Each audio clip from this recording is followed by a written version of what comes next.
नमस्कार दोस्तों, हरे कृष्णा, राधे राधे, जय माता दी। आज की वीडियो में हम देखेंगे कि नवरात्रि पर ज्वारे हम कैसे उगाएंगे। तो देखिए, ज्वारे उगाने के लिए इस तरह का एक मिट्टी की पात्र आप ले सकते हैं, जिसमें हम एकदम सूखी और बिल्कुल छाना हुआ अच्छा सा मिट्टी भर लेंगे, जिसमें कोई भी कीड़े मकोड़े, कंकड़ पत्थर वगैरह नहीं होनी चाहिए। नीचे हमने एक प्लेट रखा है ताकि ये क्योंकि मिट्टी की पात्र है तो नीचे का आसन खराब हो सकता है। तो यहाँ पे मैंने हल्दी, कुमकुम, थोड़ा सा जौ ले लिया है और कलावा ले लिया है और साथ ही में थोड़ी सी जल सींचने के लिए पानी ले लिया है। बस इतना ही सामग्री हमें चाहिए होता है जब हम खेती बोते हैं, यानी कि जब जौ उगाते हैं। तो कहीं पे जौ के ज्वारे उगाया जाता है और कहीं पे गेहूं के उगाया जाता है। तो देखिए, एक रात पहले ही अगर ज्वारे को अच्छे से भिगो के रख देंगे तो कितने अच्छे से फूल जाता है और बहुत अच्छे से फिर इनकी अंकुरितम हो जाता है, यानी कि बहुत अच्छे से ज्वारे आ जाता है। आप खुद ही दोनों का फ़र्क देख सकते हैं कितने ज़्यादा ये फूल के तैयार हो गया है। अब मिट्टी में हम हल्का हल्का जल छिड़क लेंगे और मिट्टी को हल्का हल्का गीला कर लेंगे। जब हल्की गीली मिट्टी होती है तो इसमें अच्छे से अंकुर आते हैं, और बहुत ज़्यादा गीला हो जाएगा तो इसमें फंगस रखने की चांसेस बढ़ जाता है। तो देखिए, ध्यान रखिएगा कि मिट्टी बहुत ज़्यादा गीला ना हो। तो इसके बाद हम लोग इस तरह का लेयरिंग कर लेंगे। आप चाहे तो एक दो लेयर कर सकते हैं, या तो बिना लेयर का एक ही लेयर का भी आप जौ उगा सकते हैं। तो खूब अच्छी तरह से हमें भरना है ताकि खूब घना और अच्छे से जौ आए।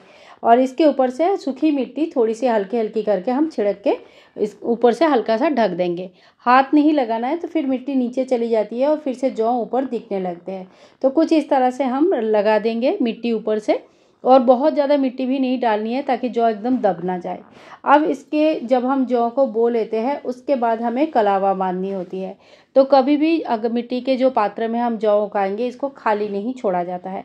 तो इसमें कलावा हम बांधेंगे माता रानी के नाम लेते हुए कि हे माता रानी, आपके नाम पे हम जौ उगा रहे हैं और यही हमारा भविष्य का संकेत भी देते हैं। इसीलिए आपके आशीर्वाद से हमारा हरा भरा बहुत अच्छा जौ आए, हमारा भविष्य भी एकदम से बहुत ही आपके आशीर्वाद से सब कुछ सही रहे।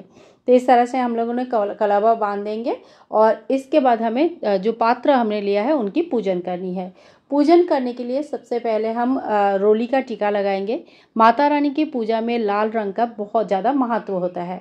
तो देखिए, लाल कलर का जब रोली का हम टीका लगा लेंगे, इसके बाद हल्दी बहुत ज़्यादा शुभ माना जाता है और कोई भी पूजा आरती में हमें हल्दी ज़रूर यूज़ करना चाहिए। तो जब हमने रोली का टीका लगा लेते हैं उसके बाद हमें इसके ऊपर हल्दी की भी टीका लगाना होता है। अगर आपके पात्र थोड़ी सी बड़ी है, जगह है, तो आप इसके ऊपर स्वास्तिक वगैरह भी बना सकते हैं। तो देखिए, बहुत ही आसान विधि से हमें पूजन करना है।